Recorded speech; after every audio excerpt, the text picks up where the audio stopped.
Hello everyone, welcome to World of Political Science. In this video, we will learn about what is political theory, what are the importance of political theory, and approaches to political theory. First, we will learn about what is political theory. We all know about political word derived from the Greek word polis, which means city-state, and theory word derived from the Greek word theoria, which means observation or thinking deeply. Let's understand through our definition. Political theory is a systematic study of ideas, concepts, and principles about politics, state, government, power, authority, justice, right, liberty, equality, and democracy. Let's understand through some definition, which are given by thinkers. According to David Held, political theory is a network of concepts and generalization about political life which involves ideas, assumptions, and statements about nature, purpose, and key features of government, state, and society, and about the political capability of human beings. According to Adjelaski, political theory is concerned with the study of the state, its nature, function, and purpose. According to Andrew Haker, political theory is the study of the concept and principle that people use to describe, explain, and evaluate political events and institutions. According to Sabin, political theory is the discipline investigation of political problems. Why do we need political theory? To understand fundamental political concepts. Political life is based on certain key concepts like justice, equality, liberty, rights, power, freedom, etc. Political theory clarifies the meaning of these concepts. Without political theory, these concepts remain vague and confusing. Number two, to provide normative guidance, what ought to be. Political theory is not only descriptive what is happening, but also normative what should happen. It answers questions like what is the ideal state, what is just society, what should be the limits of government. For example, Plato described the ideal state, Locke argued for limited government, Marx argued for trustless society. Thus, political theory guides political ideas and reform. Number three, do critically evaluate political system.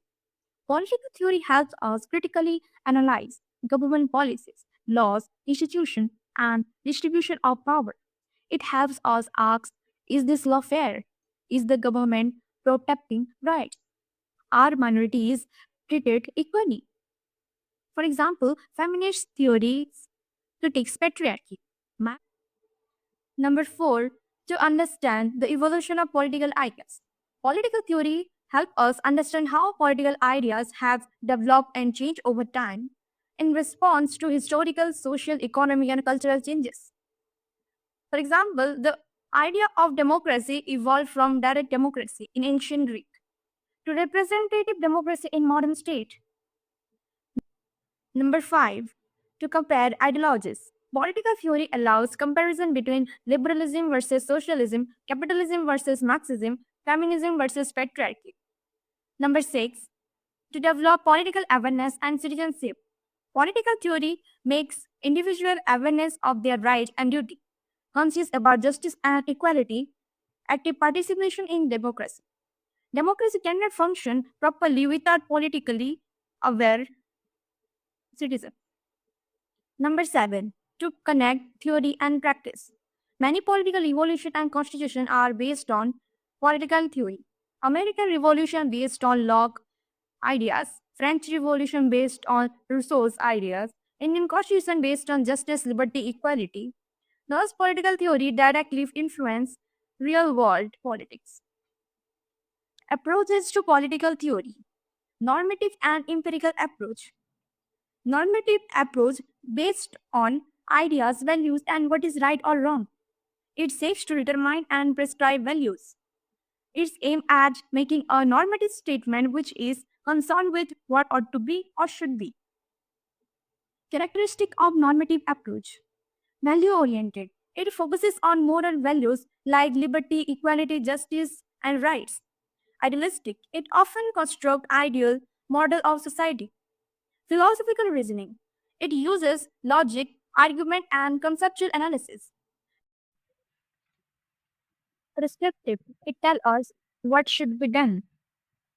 Empirical approach, it is based on facts, data, real experience, real political behavior, and observation. It seeks to discover and describe facts. It's primarily rely on the observation through science experience.